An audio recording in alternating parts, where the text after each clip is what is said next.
And so the very first thing, and if you walk down the financial action plan with me, you know how important that this particular part is to me. But the first thing that you need to do to make sure that you can retire and retire early is to have all of your debts paid off.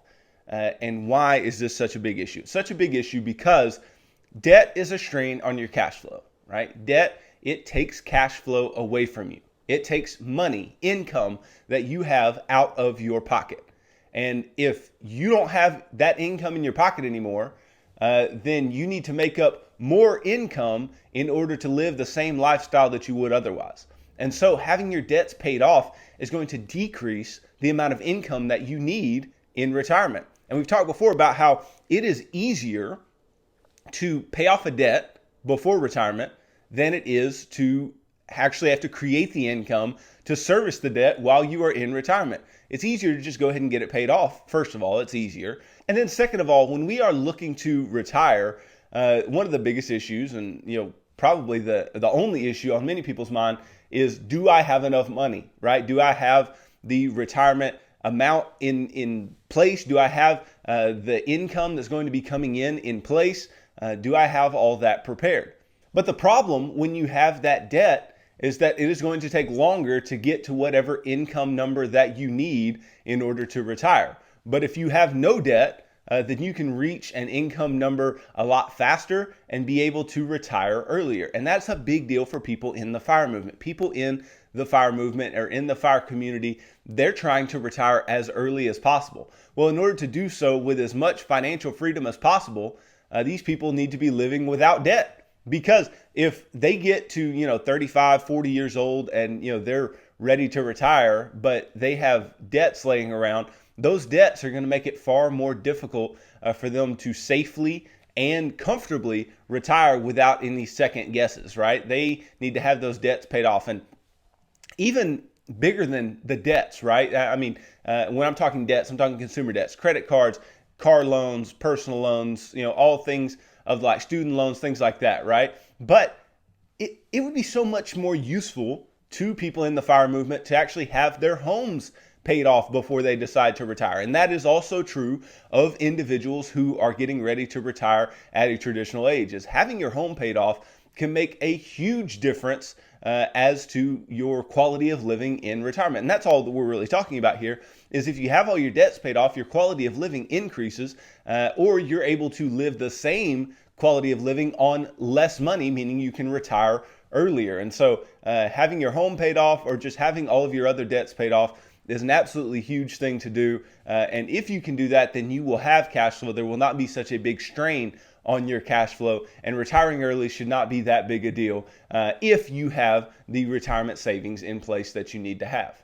And that leads us to our second thing that is a good sign that you are ready to retire, and that is that you have ample savings or ample investments in place in order to take care of you.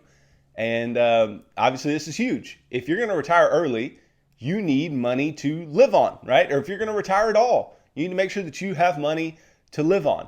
And it's not extremely difficult to determine how much money you need to live on.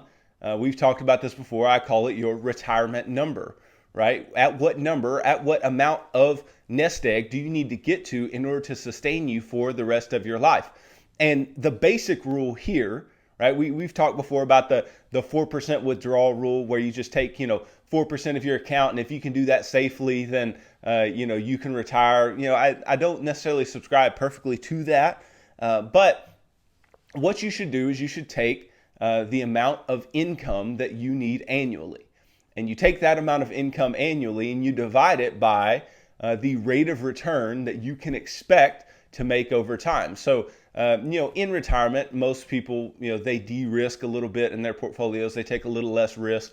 And maybe they plan on making a little less in the way of returns over time. And so they'll take that yearly income amount that they need, divide it by that rate stated as a decimal. So like 7% would be 0.07. And then that gives you the nest egg at which, if you made the let's say 7%, right? If you made the 7%, then you could get whatever amount of income that was for the rest of your life off of that particular set of investments and still have the principal value laying around. That is the goal in retirement, right? That is the goal when it comes to retirement savings and having enough, is that you can perpetually create income and still have your principal value there laying around. And now making this decision is a bit harder than it seems, because the amount of money that you may think that you need to live on in retirement is likely going to be less than you actually need, because things differ, right? Expenses are going to increase over time.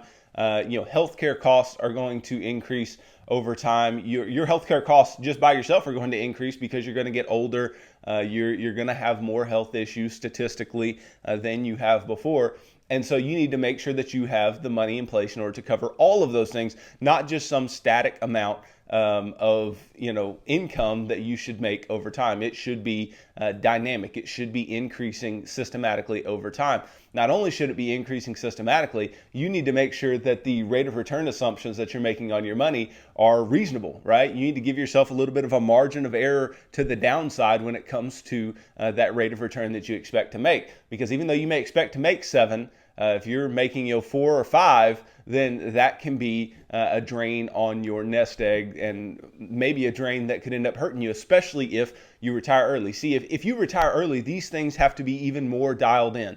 These things have to be even more pinpointed. You have to make sure that the income that you are planning to take off is going to be enough. You have to make sure that you're making rate of return assumptions that are going to sustain over time, or that have historically sustained over time.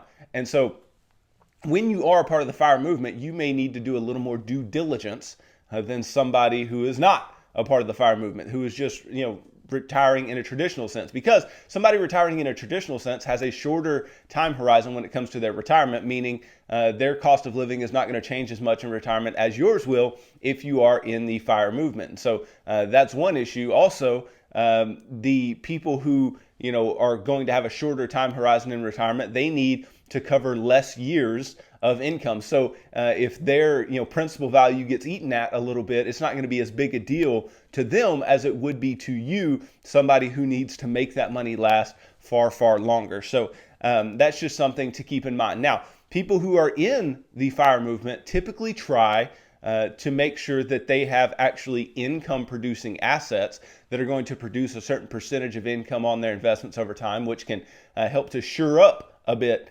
the money that you are going to receive annually. So they'll buy things like dividend paying stocks that have paid dividends for X amount of years in a row, right? Those dividend aristocrats, as we've talked a bit about before. These dividend aristocrats who have increased their dividends year after year for 25 plus years, and they'll invest in those types of companies that'll pay them some percentage dividend yield over the course of time. And so if they see that they can make a 3-4% yield on their dividends, then they can use that as their rate of return assumption. And then even if those stocks go up in value, that's just a plus to them. Or they can buy rental real estate that they know they can increase rents on over time. And even if the price or the value of the home or the apartment complex or the condo or whatever it may be goes up in value over time, that's just a bonus to them. They're going to just make more money on the sale, but they want to make sure that they have their income in place. And that is something that is extremely important to the financial independence retire early community.